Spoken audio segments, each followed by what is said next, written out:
Ladies, here it is, start of another season. We were just talking about it a second ago. You all as returners this year, as upperclassmen, what are y'all doing to kind of, flex your leadership roles a little bit? Well, I'm the only senior this year, so it's definitely I'm definitely expected to really lead everybody. And we've had a few issues at practice, and we've definitely took charge and not had to have like coach handle the issues, and we've took charge and we've took everything out on our own, and we've kind of just handled everything that we needed to handle. And it really is just, we've been going over plays on our own at practice to where coach can work with the JV or she can work with players one-on-one, and we just go over by ourselves. So, what do you think? As a captain, what was I say? I'm so sorry. No, you're fine. But we try to keep the energy up. Positive energy goes a long way. After having a hard day at school, we try to keep everybody energized, positive, never having a head down. And we like to share the responsibility, have fun, still say that basketball is fun as we practice and go over plays, play a little bit, but not too much. But we try to keep it fun, but responsible of the expectations we have this year. Yeah, fun but serious, right? Yeah. So that's what it's all about right there. Know when to have fun, know when to get serious. So that's life in a nutshell right there. So, and, I know last week I saw the boys team over there at the Averett men's game. They were over there kind of bonding. What are some of the things y'all have been doing off court to kind of help build that camaraderie a little bit? Oh my goodness. We actually last night, we just went to the Chatham-Tunstall game. We went and watched them play. But we talk 24/7 on and off the court. We're constantly texting each other, and we go to the movies together, and we hang out on Saturdays, and a lot of us can drive, so we just carpool, all hop in one car, and we just go whatever. We could sit in a car and talk for hours, and we'd honestly be perfectly fine. But we had a Christmas party. Oh yeah. We did some dance moves. We broke out everybody's dance moves. We try to go out of the box sometimes. We do be trying to eat sometimes, trying to get some food.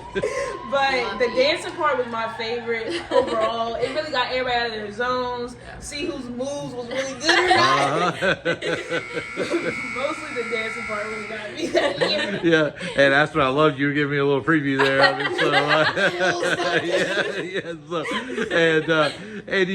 ladies, we talked about it a second ago too. On the court, what are some of the things that y'all are doing as leaders, to kind of bring the rest of the ladies along and get them up to speed?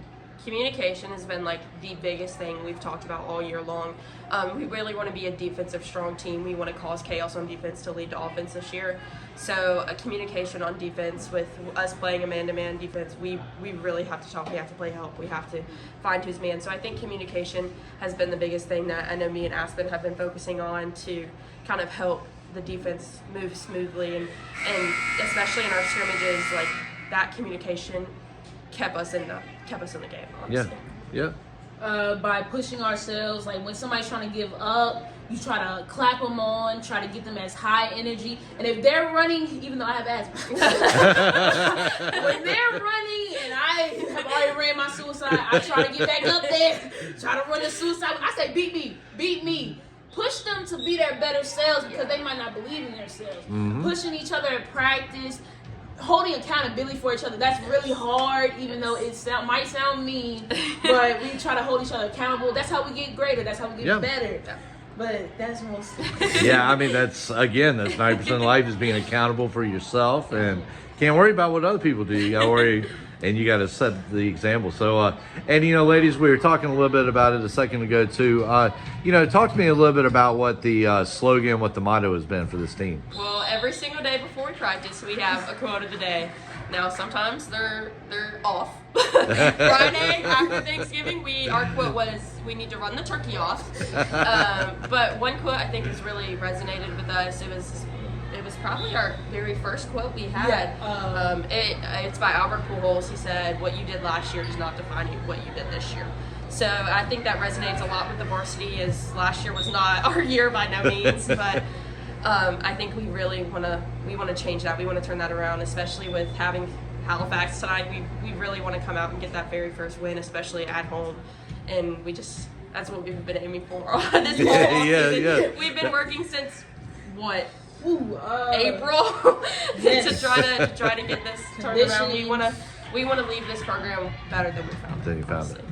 And one other quote that Coach said, that she said, "Why be mediocre when you can?" Oh, what's it? Ooh. It was. Oh, I remember you talking about it now. Oh, why be mediocre when you can be the greatest? Yes, that's what she said. That just sat with me, because why come out there half doing everything, never putting in all your effort? It really just showed that why be something when you can be greater. Our coach always talk about how much potential has been used so much, and I'm starting to believe that we do have that potential that we can this year. I believe that we can do anything we set our minds to, and if we push ourselves and just enjoy it and just push and enjoy our last season here. Yep, the last. I feel as if we can come on top and just be the best selves we can. Yeah, and next to the last question, and thank y'all for being so candid and thorough. This is going to be an awesome interview. People are going to love it. So, really, you were talking about the fact of, you're not necessarily a young team on paper. You're young when it comes to experience. What are some of the things how impressed have you been, though, with how the underclassmen have kind of come up and adapted to? It's been amazing just to see the shift of these 9th graders, 10th graders that are playing their first, maybe second year of varsity, just to see the shift in mindset from them as, oh, it's just a JV game, it doesn't really matter, to, like, we have to win, we need to win. Like, they've really took from a lot of the varsity returners who took that season last year to heart, and so they've really come to the mindset that they're not playing, they're going to win, and if we don't have that mindset, then we won't play. So they're working harder and harder every single day to get better and be better, and they want the same thing that we want. So Us being young, I don't think that's an excuse anymore. Yeah. No excuses. That's what I coach say. No more excuses.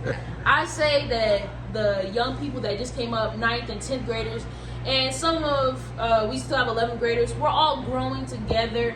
And I say that they came up, they knew the expectations, they knew that they just built us on. It felt like we became one whole body when they came. The energy was different. It felt like we had something to prove. I'm telling you, these new people, and we just want to be a better team this year, and moving as a family. Coach always said that we all sisters, we gonna fight, we gonna hug, sometimes we're gonna be together at the end of the day. And I love that about us, I really do. I mean, that's what families do. They fight and they kiss and make up, right? So, last question, I'll let y'all get out here and get ready for this season opener. What's the message you want to give to the Dan Rover basketball community? It's going to be better. Everything's going to go better. Don't give up. Don't count us out. I didn't last year we heard oh, Lily's gone, or oh, you have a new coach, or oh, you're young. So we were counted out from the beginning of the season, and I don't want that mindset to happen. I want them to know that we're going to make a big impact on this program, and we're going to change the stigma that's around Denver High School women's basketball right now. So. Piggyback off here. I was going to say no pressure, right? No pressure. But as the community, you have been through thick and thin. You can come back and just see the growth in the kids. It's a growing program. It might be small. It might not be everybody in the crowds, but there's potential here. Come out, support, see and love your community. Support your community. Mostly girls. No offense to the boys. We need some love too. Yep. I can say that right now. Most people don't come because it's not dunking. All the other stuff, but we're going to prove something this year. Just come and see it. Don't be left out. Just to piggyback off of you, we have the biggest team we've ever had this year. This is the most girls that we've ever had showed up, and I want that to continue. I don't want girls giving up or thinking that to be discouraged not to come out. I want this program to stay 10, 11 players every single year.